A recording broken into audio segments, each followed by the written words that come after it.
Hola protones, hoy les vengo a hablar acerca de los sistemas eléctricos insulares, esos sistemas eléctricos pequeñitos y aislados que encontramos en cada una de las islas, por ejemplo, de Hawái o, en el caso que nos ocupa ahora, de las Islas Canarias. ¿Por qué se los considera sistemas eléctricos débiles? ¿Qué es lo que hace que sean particularmente sensibles a todo tipo de perturbaciones? Y, más concretamente, ¿qué es lo que ocurrió en Tenerife hace apenas un par de meses? En este vídeo daremos respuesta a todas esas preguntas. Además, es un tema de particular actualidad debido a que recientemente, el día 29 de septiembre, se produjo un apagón total en la isla española de Tenerife. Aunque aún no ha salido el informe definitivo de Red Eléctrica de España, analizaremos lo que se sabe a día de hoy que ocurrió, como ejemplo para comprender un poquito más cómo funciona la electricidad en las islas. Para aprender acerca de estos conceptos y mucho más sobre chispas, sígueme la corriente. Sígueme la corriente, sígueme, electrón con electrón, sígueme la corriente, suscríbete y sé mi protón. Empezaremos viendo qué ocurrió en Tenerife. A las 13:11, la 1 de la tarde y 11 minutos del día 29 de septiembre de este año, hace apenas unos meses, la isla entera se sumió en la oscuridad, dejó de consumir electricidad. Y no hablamos de que afectara a pocas personas, porque recordemos que Tenerife tiene aproximadamente 1 millón de habitantes, más la ingente cantidad de turistas que visita constantemente la isla. Se trata de una pérdida de suministro eléctrico de más de 9 horas. Y que se vaya la luz no significa solamente que no puedas cargar el móvil para continuar viendo estos vídeos de electricidad. Significa también que los semáforos se apagan, que los ascensores dejan de recibir energía, por tanto se paran y con ello no dejan salir a las personas que están dentro. Solo grandes instalaciones, como es el caso de hospitales o de aeropuertos, pudieron continuar con su actividad normal, porque suelen estar provistos de generadores para poder continuar con su normal operación. Pero de resto, los servicios de emergencia tuvieron que cubrir muchísimas incidencias. Ahora bien, ¿cuáles fueron los hechos que dieron lugar a este colapso? Pues según informa Red Eléctrica de España, que es la empresa que se encarga de gestionar y operar toda la red de transporte de energía eléctrica de todo el país, tanto de los sistemas eléctricos insulares como del sistema eléctrico peninsular español, todo parte de un error bastante pequeño, bastante mínimo en la subestación de Granadilla de Abona. Eduardo Prieto, subdirector de operaciones de Red Eléctrica de España en Canarias, dijo las siguientes declaraciones a Onda Cero el mismo día del accidente. El primer elemento que desencadena el corte de suministro es un fallo fortuito de un equipo en la subestación de Granadilla de Abona. Este equipo corresponde a un transformador de tensión.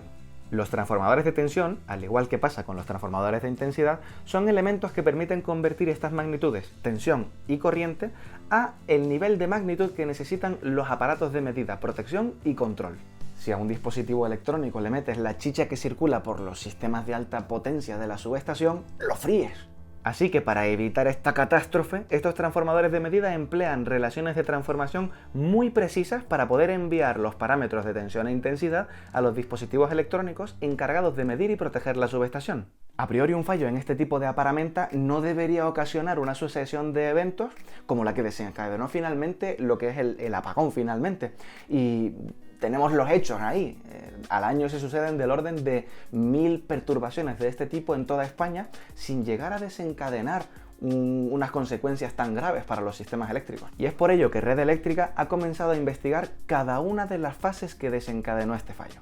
Según se explica en un informe preliminar, Red Eléctrica de España asume que efectivamente el error estuvo en la subestación de Granadilla de Abona y se produjo la perturbación.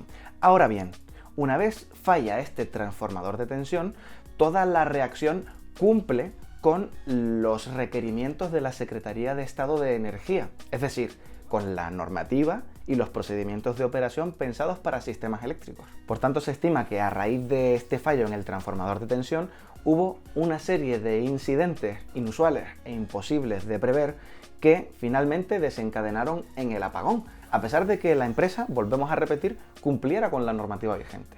Se trata, por tanto, según ellos expresan, de un tipo de perturbación que no es capaz de prever la norma. Dicha normativa presenta una operación basada en el criterio n-1, con el que se comprueba que el sistema eléctrico en su conjunto es capaz de hacer frente a la pérdida de cualquiera de los elementos de los que se compone el sistema, subestaciones o líneas. De hecho, el nombre n-1 hace referencia justamente a eso. N sería el número total de elementos del sistema y ese -1 indica que se van haciendo estudios uno tras otro, eliminando cada uno de los elementos. Es decir, tenemos el sistema eléctrico entero y eliminamos una línea.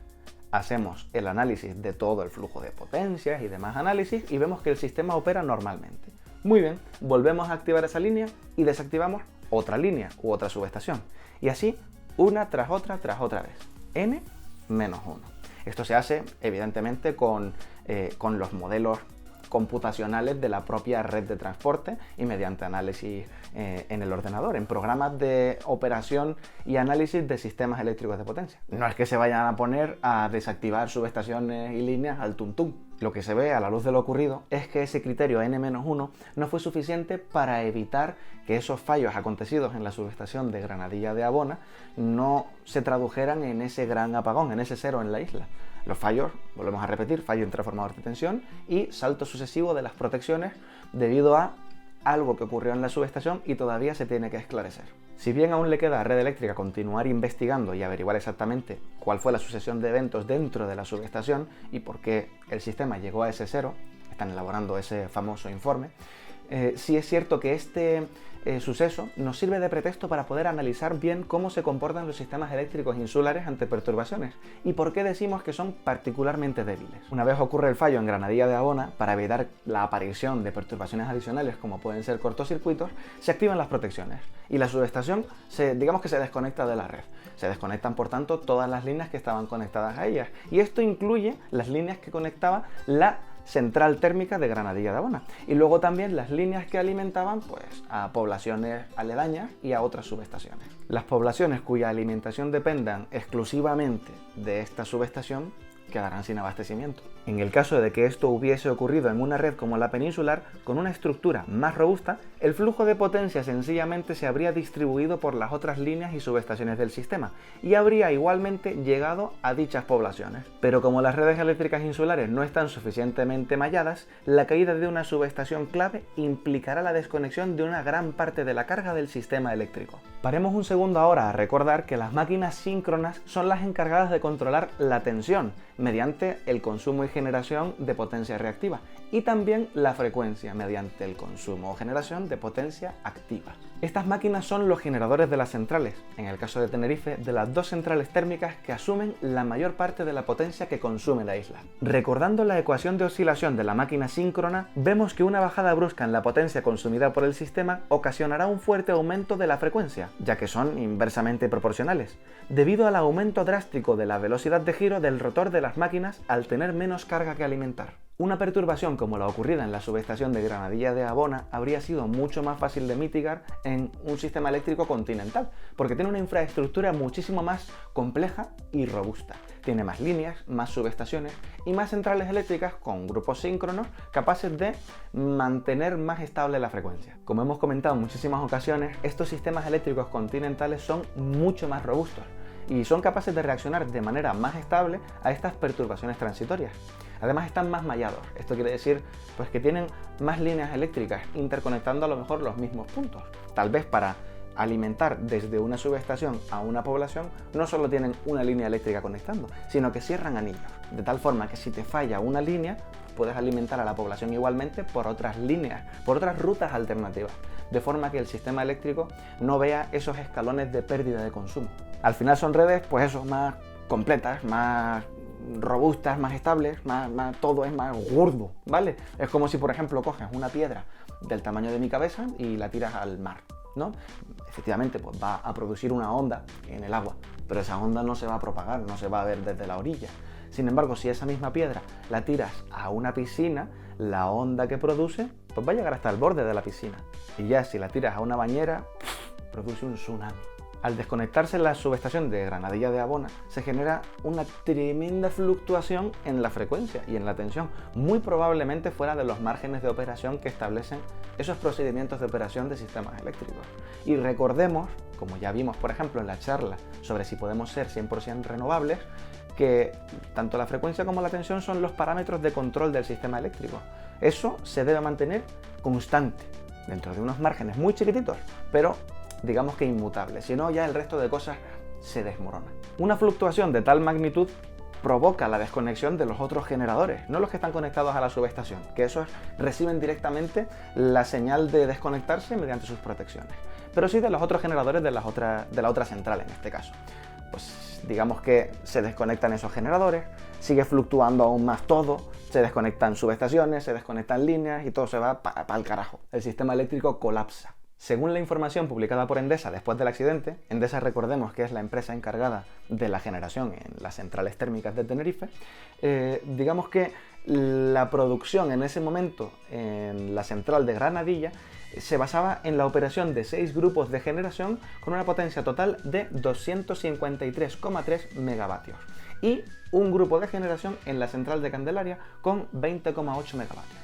El comunicado indica que las condiciones de red resultaban en esos momentos incompatibles con la generación de energía, lo que condujo a la desconexión total de toda la generación base en funcionamiento en ambas centrales de producción. La gran duda sigue siendo por qué un fallo en un transformador de medida llega a disparar las protecciones.